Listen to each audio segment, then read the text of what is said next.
Hey guys, welcome to our season finale.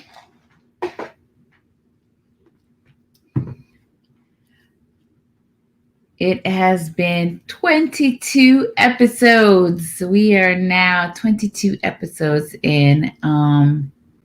Good times, good times. I'm so happy that we are here. We are now 22.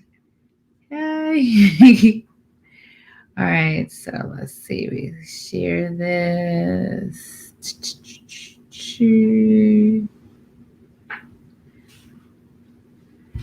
Okay.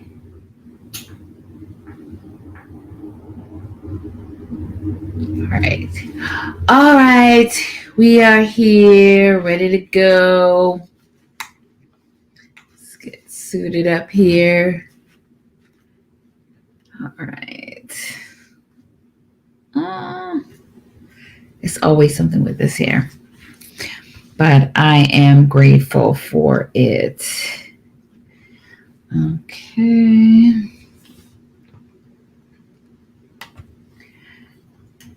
All right, y'all. Okay, welcome.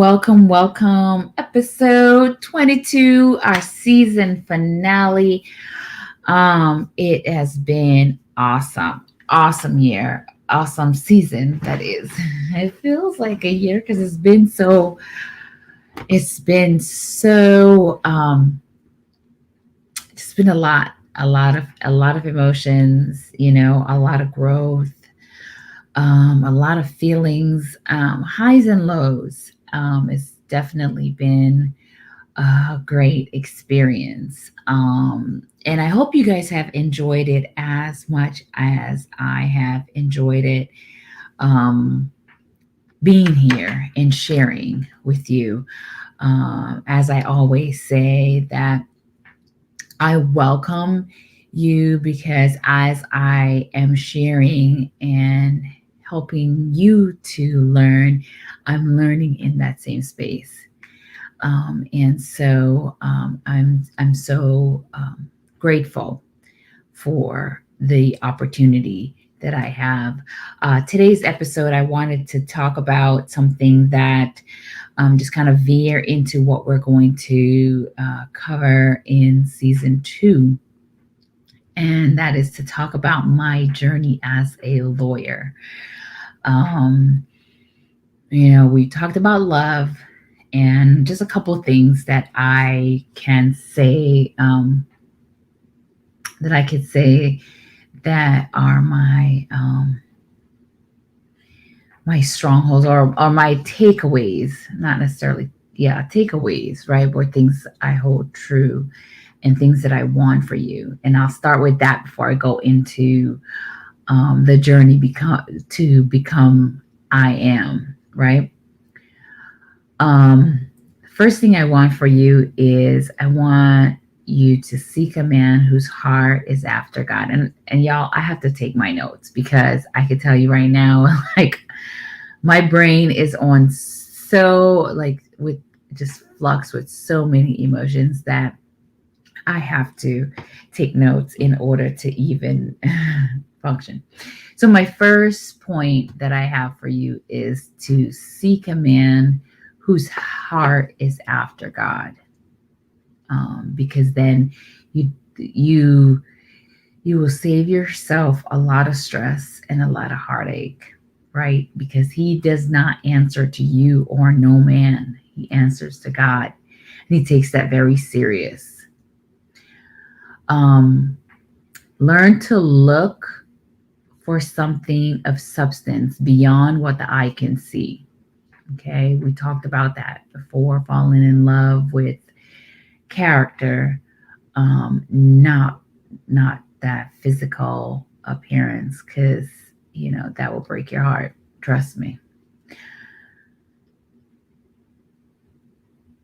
Give yourself, or learn to give yourself, the permission to release yourself of all expectations, even if it's for 5 minutes. This is extremely important. As Black women, I could say that we are tasked with so much. We're burdened with so much day in, day out, constantly, right? And it's important that you take a moment for yourself, just a moment, even if it's for 5 minutes, releasing yourself of all expectations, becoming one with yourself. Like, I literally take my yoga mat and I go outside on the patio and I put my mat down and I just lay there in the sun and just listen to the birds and the trees and just be present and absorbing the environment and just becoming one with that moment.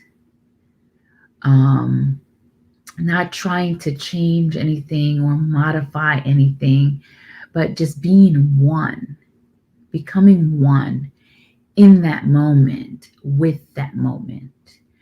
Um, Take time for that. Honor your choices. Honor your choices. Understand that, grant yourself the grace to make mistakes.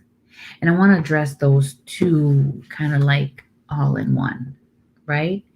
When I say honor your choices,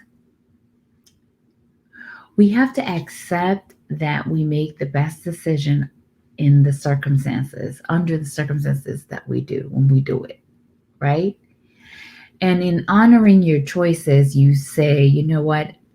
I respect the fact that I made the best decision when I did, right? And being present and not looking back with regrets, right? But just being present and accepting those decisions for what they are and just give yourself grace.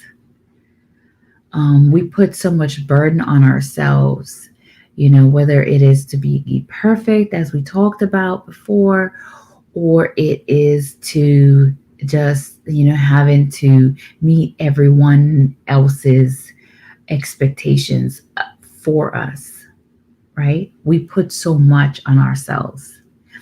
And so, my words to you is to just release yourself from that, free yourself from those expectations. And even the ones that you have for yourself, free yourself from those. Um, Take time to just be in that moment. Like, something that I have adopted, outside of my restorative yoga, is I have my breakfast outside on the porch and I just sit there like a fly on the wall, like as if no one else could see me.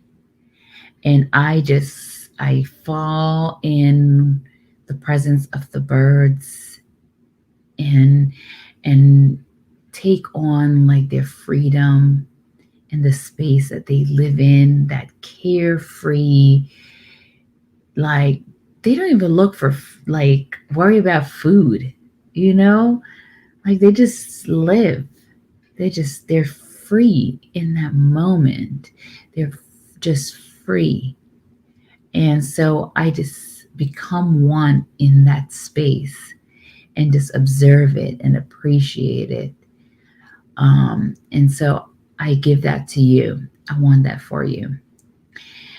Yeah, so let's get into the sauce, talking about my journey as a lawyer.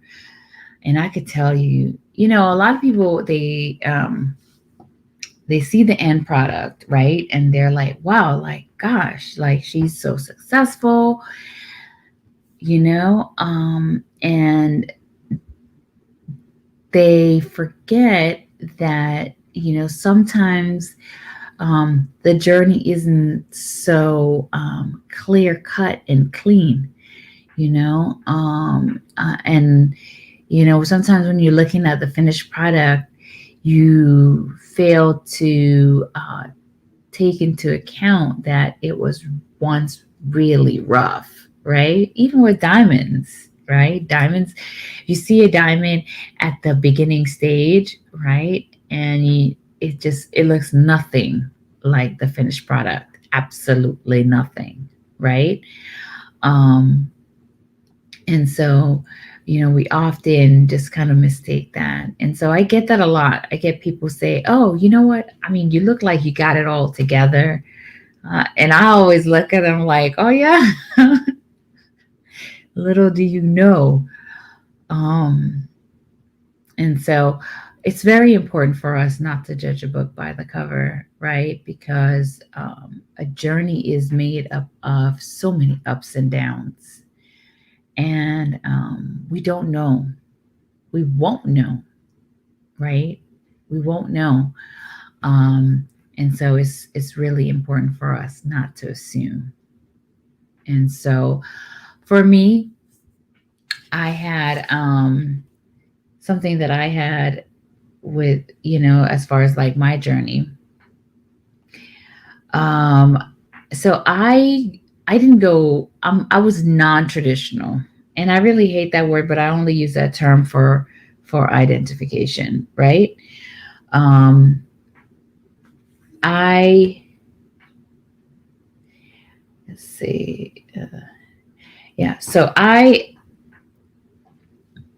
was non-traditional. I went to law school after, well, I went to college after I graduated, like a couple years after I graduated. I then got married, had a child, had a family, and all that great stuff before I even decide to go to college. And I went to college because I said, you know what, I want more. I want more because I want my son to have a life that I don't have. And so I went on that journey. And it was a great opportunity. It was an amazing opportunity because now that I look back at it in hindsight, it really allowed me to appreciate and build the skills that I needed to have when I went to school. And so I started out my journey. My son was maybe about a year old or so, or 2 years old, out in Milwaukee Area Technical College. I don't even think that it's named Milwaukee Area Technical College anymore. I don't know. And so, but my son was young and it was hard. And so, for all the single moms out there, shout out to you. You're doing an awesome job. Keep your head up. And if you have dreams and aspirations, just know that as long as you keep on going, that you will get there. You will get there as long as you keep on going. Just always keep that in the back of your mind. Just keep on pushing through. Because I remember those days when I would sit there and my son would be sitting on my lap and I'll be typing my paper and I'll be tired as hell. Like, I'll be so tired. And I'm like, God, like, the tears is running. He's crying, I'm crying, but I'm still tapping my paper because it's due, regardless of tears. And I remember those days. And so those were the days in where I started out. And I did about a year or so in Milwaukee. And then, things started happening in my personal life as far as my marriage. And I decided to get a divorce and move back to Florida. And, I was a couple months in Florida, and then I registered to go to Broward College, which is Broward College now, but it was Broward Technical College then. No, Broward Community College. Yeah, BCC, Broward Community College. Now it's just Broward College. And I remember going to BCC, and I was working full time. I was going to school full time, and I was selling real estate at one point. And I remember like just being so tired because I would literally start work at 8 o'clock, get off at 6, get go to school, right? Get home like around 10 o'clock. Shout out to, pause for a minute, shout out to my cousin Nikki that used to watch Alex all the time, and my grandpa, my heart, that used to like watch Alex, and my mom too. My mom had, gave me the opportunity. She went to all the birthdays and all the children's parties, and my son never missed a beat.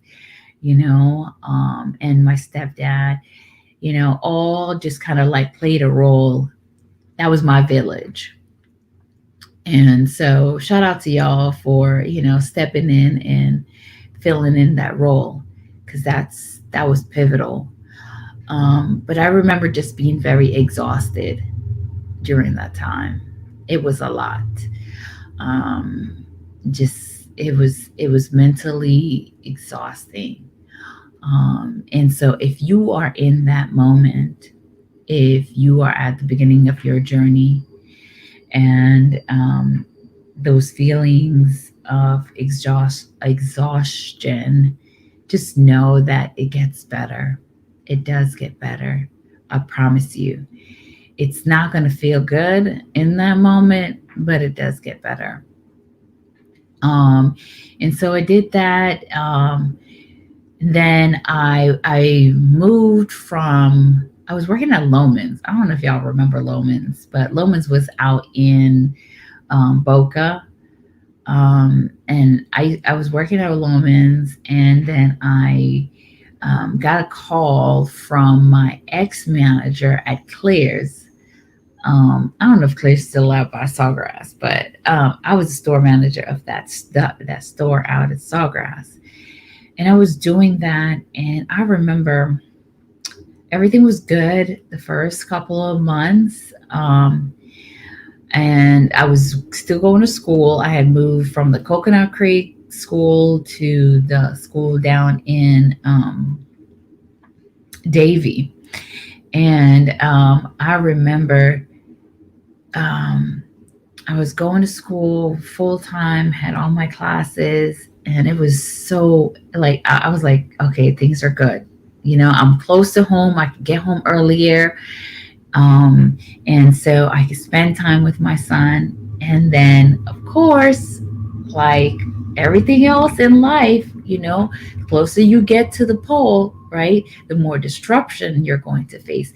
And I remember that semester, every like it was like fall semester, everyone on my staff, I had to fire a staff because of some issues, and like I think it was a missing deposit or whatever, and everybody quit.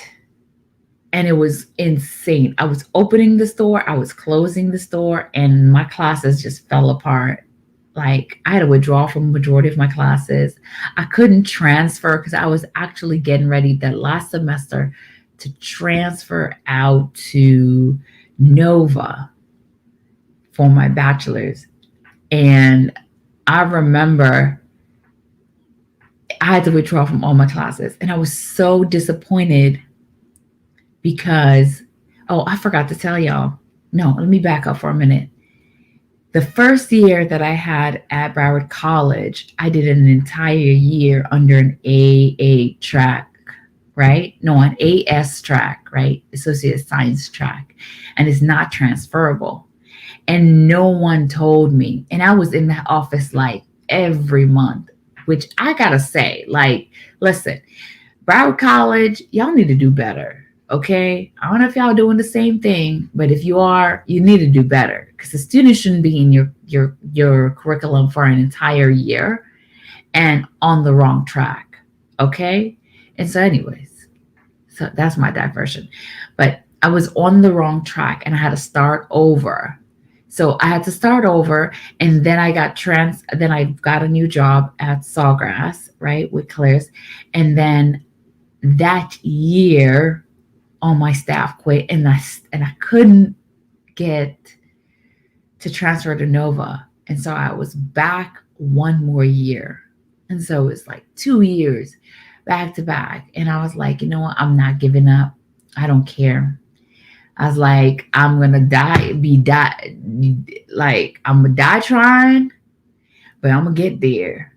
I'm gonna get there regardless. And I pushed it out, and I did what I needed to do.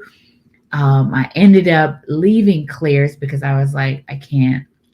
And so I helped my manager staff the store. And that year, end of the year, I left and I just focused on real estate, which everybody thought I was crazy because they're like, yeah, what? You're leaving your job to go to school full time? Huh? That's not good. And so, yeah, I did that. I sure did that, and left my job. Well, I mean, selling real estate is a job. Let's not kid ourselves, right? But I left that secure paycheck, and I just focused on like building that and going to school, and it was really crazy. But I got to take my son to like the football games because he used to play football at that time. I got to just be present for the first time in he was like 6 years old at that time, right? And I got to be present, and that was amazing because I just like I never been in all his life. I was never present. I never had that opportunity, and so I did that, and so I got transferred over to Nova. Once I got to Nova, like it still wasn't easy, you know. I took the LSAT, and I'm gonna just fast track over some things, right? I took the LSAT, and the first time I took the LSAT, I bombed it. Like when I tell you I bombed it, I bombed it. Okay, and like I went to I forgot his name. I wish I remembered his name. Okay. Anybody that's at Nova, reach out to me and let me know. The professor, he teach like legal studies or whatever. Gray hair, short, stumpy guy. Let me know. Um, Whatever his name was. Okay, he was the coach for mock trial, right? So yeah, so bombed the LSAT. Went to go sit down with this professor, white guy, and tell me statistically,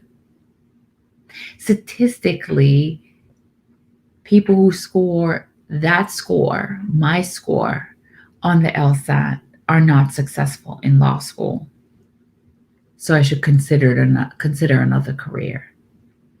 And I'm gonna pause there and let y'all know.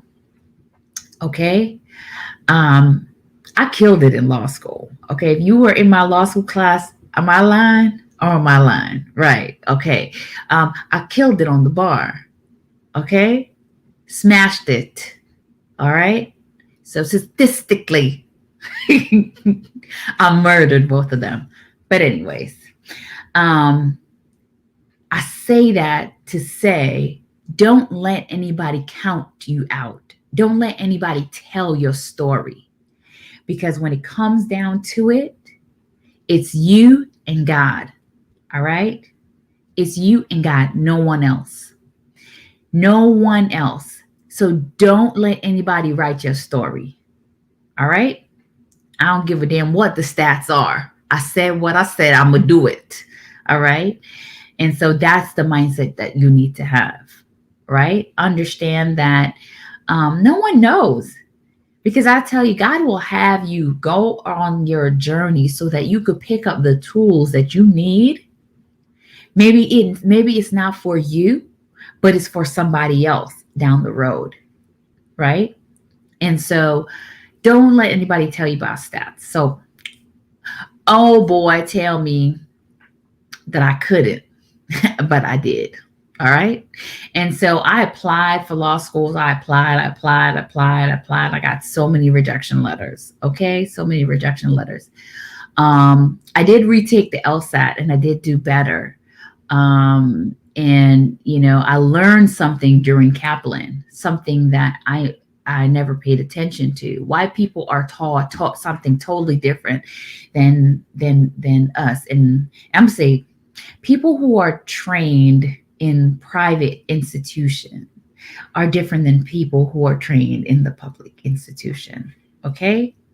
Totally different thinking. The LSAT is made by people who think a certain way for people who think a certain way. All right. So if you don't do good on the LSATs, right, please don't get discouraged. Understand that it's about training your thought. Find somebody. If you're listening to this, reach out to me and I'll put you up on game. All right. So I did that. Finally got an opportunity to go to law school, which is a whole different thing out in Arizona. But shout out to those who were at Arizona Summit Law School. We had the best class, had the most amazing teachers, professors. That was that class. Like things that I learned there, whether through contracts, our contracts professor was amazing. He actually cared. Our civil procedure, criminal justice, criminal law professor was amazing. And so many amazing professors, like I could go on. Um, and, went through law school. And I could tell you something about my journey in law school. Um, I was, it was tough. If you're going to law school, understand that the journey is going to be hard.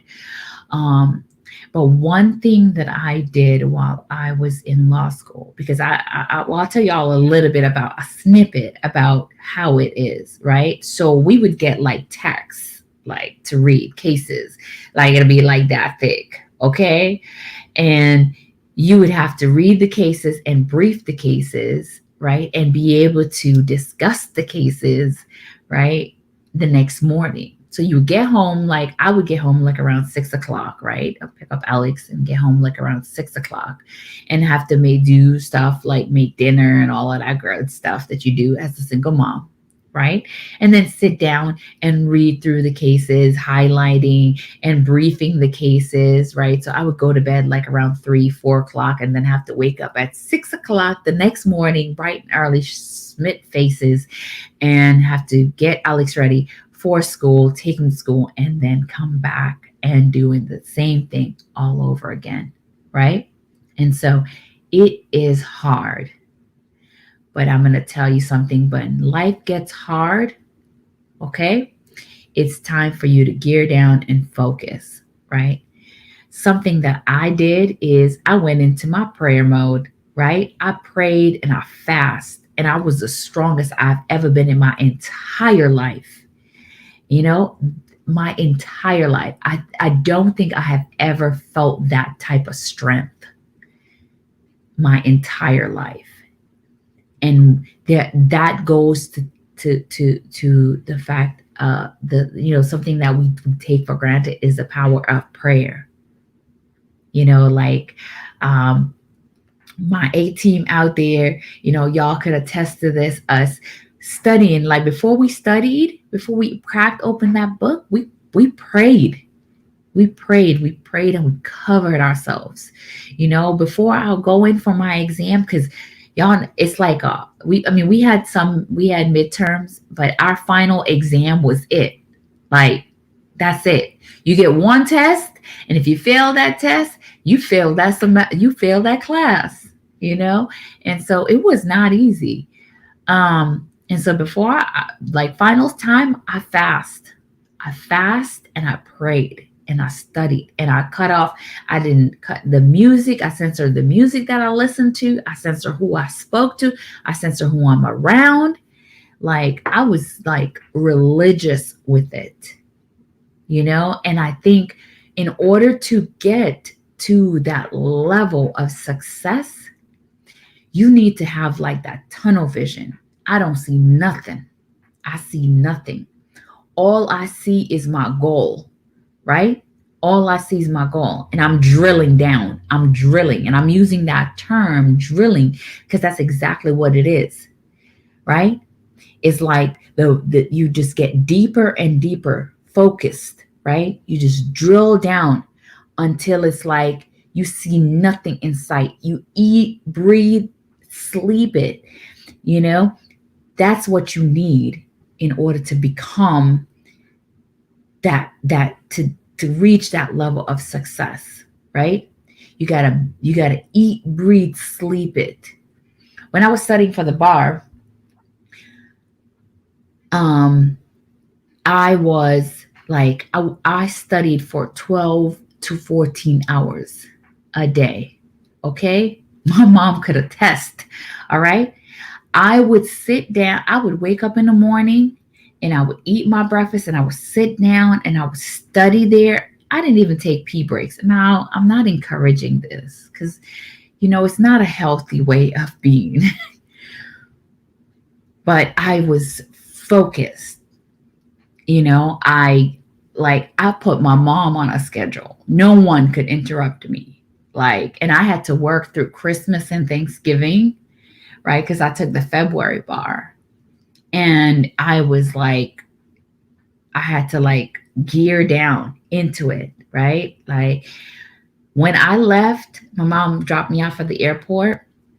I said, I passed. I told her already. She dropped me off at the airport. I told her I passed. Like, with dead set, I felt it in my soul. Okay. Um, I told her I passed. And I had that confirmation. And when I went to take the bar exam, on break, I don't know, Chris, shout out to Chris. That was like my Florida buddy. And I remember having a conversation and I told him that I passed. Um, and I think I even posted about me passing. And I bring that up to say that conviction, when God tells you something, right? Because everybody was like, what? But I felt it in my spirit. The night when I went to bed, I prayed and I felt it in my spirit. And because I had been in such an intimate space with God, I had such a close relationship. I felt so strong because I had been so focused in on my faith. Like there was nothing. I felt untouchable, and I feel like that's the space that we have to be in when we're talking about becoming successful. We have to get to that place in our journey, in our faith with God, that we become untouchable, right? Um, and even with my practice, coming straight out of law school, passing the bar, I opened up my practice first year, and everybody thought I was crazy. Like, how are you gonna get clients, y'all? I didn't have to market one time. I didn't have to market myself once. Okay, no ads, no website, nothing. All word of mouth. And every month I was getting new clients. Every month. The power of prayer. When God has an assignment on your life, everything that you do, no matter how you move, you will be successful. A lot of times we run into issues, right? We get discouraged and we don't quite understand that when you run into issues, it's time for you to gear down and focus. Gear down and focus. I could have been that person that after I took that LSAT say, hey, listen, I'm done. This is not for me. I'm going on to do something else. Right. But I didn't. And you can't either. You have to be so in one with your goal, right? Dedicated to achieving that purpose, right? If it's in your heart, it's in your heart for a reason, right? A lot of times we are afraid of stepping out on faith, right? We are afraid of um, really like walking in our purpose, right? We're afraid. And it is scary, right? Like walking your purpose is scary. Why? Because your purpose is assignment from God and it's bigger than you. It's like, I don't even know how would I even reach that level? How would I even accomplish that? I don't even know where to begin, right? You're like, how do I don't even have the tools for that, God. I don't even understand because I don't even have the tools for that. Like, how am I gonna do that, right? But understand God's purpose for you is always gonna be bigger than you. And the beautiful thing is, He don't ask you for your resume. He won't say, okay, are you qualified? Are you doing this? Are you able to do this? No, all He wants is you. All He wants for you to do is to just show up. That's it. Just to show up. That's it. And trust Him and step out on faith. And that's how you become, right? You become when you are able to say, you know what? I see the odds, but I'm going to double down on them. I'm going to double down on it. And I'm going to bet on myself because I am backed by an almighty God that has the power to do anything. And that's how you become. And so as I wrap up, we're going to be talking more about building a business, starting a business. So if you are a aspiring entrepreneur, make sure that you're tuned in to season 2 because we are going to get down in the dirt. We're going to get down in the mud. That's what I meant to say. Down in the mud. We're going to get down in the mud and we're going to get it out the mud. And we're going to be the first and the last to get it out the mud. Right? Season 2. We gonna get it out the mud and we gonna build. We gonna build from here. So take your break. Enjoy. We gonna be back August. When we're gonna be back? August 12th. No, August 20th. August 20th. We're gonna be back on August 20th. So make sure y'all set your calendar. We're gonna be talking about building strong businesses, right? The first episode is going to be getting it out the mud. All right. We're going to be talking to entrepreneurs. We're going to be they're going to be telling you stories about how they got it. You're going to be taking notes. And just like in the game of love, how we went through our journey from season 1 to now season 22, and we build our skills and we cleanse and we became one with ourselves, right? It's the same way we're going to go down that journey about building a business. Because what I want for you is I want you to have full success. I want you to have full success in love and in life. I want you to have full success. And so I thank y'all. I appreciate y'all. Shout out to my team. You've been an amazing help this season. I could not have done it without you. Honestly, it's been so amazing having you here. Take a lot of stress because y'all don't see, but I have a ton of work over here. I still got to be a lawyer, and so amazing team. Thank you for that. Shout out to my little brother, my little big brother, for just doing his work. He's just been an incredible help. And so I appreciate you. And so guys, until next season, make sure you set your calendars August 20th For anyone that have any questions, because I know we have to wrap up, because I don't like to take up too much of your time. Anyone that have any questions about law school, about business, hit me up either through my DM or send me an email at Sasha at safrancislaw.com or info at loveandlawpodcast.com. However you want to send it, send it. Let me know whatever resources I have. It's yours. I love to give when it comes to us. I feel like this is our time, and so I want us to start building our business. We need to become more. When I say we, I mean the Black community, right? No shade to anybody, but I'm all Black, everything, and so I want us to become a more autodidact society. Okay, in that we build our own businesses, right? We need to get back to the place that we run our economic system. Okay.